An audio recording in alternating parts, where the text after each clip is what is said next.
بعضیا سوپ رو اصلا غذا نمیدونن، ولی به نظر من سوپ یکی از خوشمزه‌ترین غذاهایی هستش که من میتونم تو همه وعده‌ها، چه ناهار و چه شام، این غذای خوشمزه رو بخورم و حالش رو ببرم.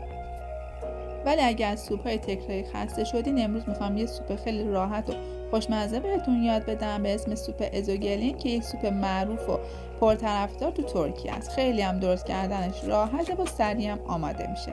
برای درست کردن سوپ ازوگلین اول یه پیاز رو نگینی خیلی ریز خوردش میکنیم.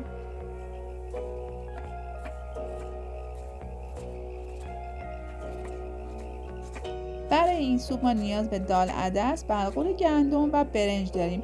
یه نیم ساعت قبل از اینکه درست کردن سوپ رو شروع کنیم اونا رو خیس میکنیم. پیازها رو که خورد کردیم داخل قابلمه میریزیم، با مقدار خیلی کمی روغن پیازها رو تفت میدیم. توی این فاصله یه حبه سیر داریم، اون رو هم پوست میکنیم و به سایز ریز خوردش میکنیم.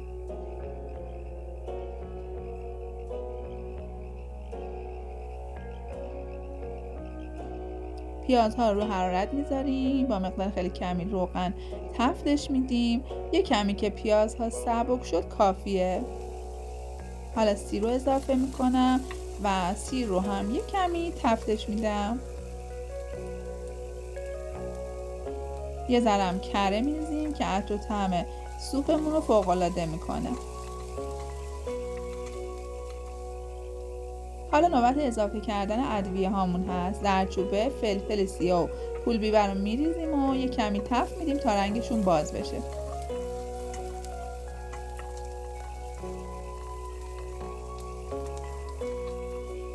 ادویه ها که خوب تفت خورد یه قاشق رب گوجه اضافه میکنیم. رب رو هم خوب تفتش میدیم تا رنگش باز بشه و سوپمون خوش رنگ تر بشه.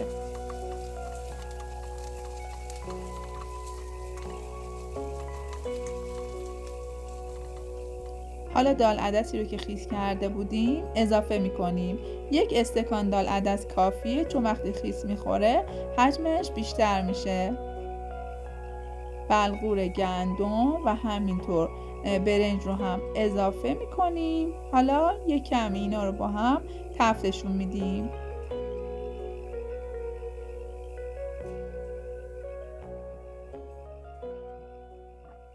اگه دوست داشتین یه دونه استیک مرغ یا گوشت اضافه کنین که سوپتون خوشمزه تر بشه، یا اگر آب قلم یا آب مرغ داشتین اضافه کنین. توی این مرحله من آب جوش میریزم، در قابلمه رو میذارم با حرارت ملایم، اجازه میدم که حدود 40 دقیقه تا 1 ساعت سوپم بپزه. بعد از حدود 45 دقیقه من سوپم نرم شده. این سوپ خیلی سریع آماده میشه و در آخرای پخت بهش نمک اضافه میکنم و حالا میریم سراغ درست کردن یه سوسی که روی این سوپ میریزن و خوشمزگیش رو چندین برابر میکنه. داخل یه ظرف روغن میریزیم، یه قاشق پول بیبر اضافه میکنیم و اون رو تفتش میدیم.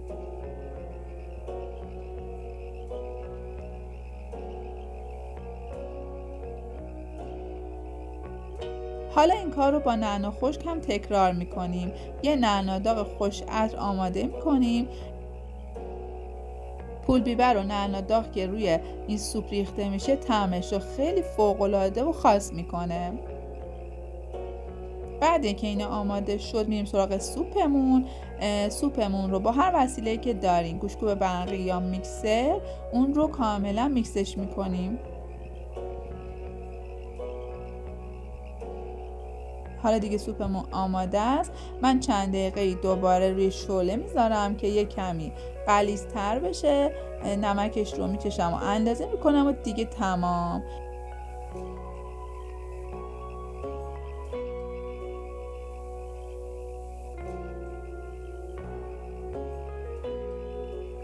سوپم که آماده شد، خیلی سوپ غلیظ و خامه‌ای هستش. اون رو داخل کاسه میکشم و روش رو با نعنا داغ و پول بیبر تزیین میکنم.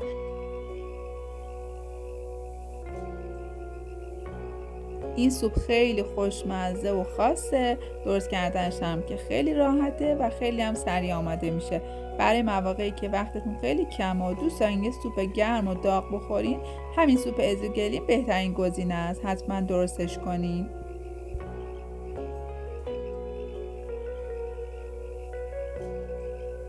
دوست خوبم که تا اینجا همراه من بودی. اینجا کانال آشپزشو هستش، منم محبوبه هستم. اگر تا الان کانال رو سابسکرایب نکردی حتما زنگوله کانال رو بزن که قراره کلی دستورای از غذاهای ملل و غذاهای سنتی رو آموزش بدیم.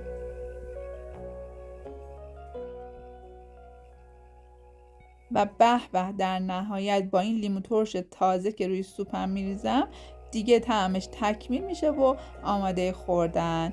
شما هم حتما این سوپ رو درست کنید. بس دیگه، هرچی سوپای تکراری خوردین یه تنوعی بدین و حالش رو ببرین.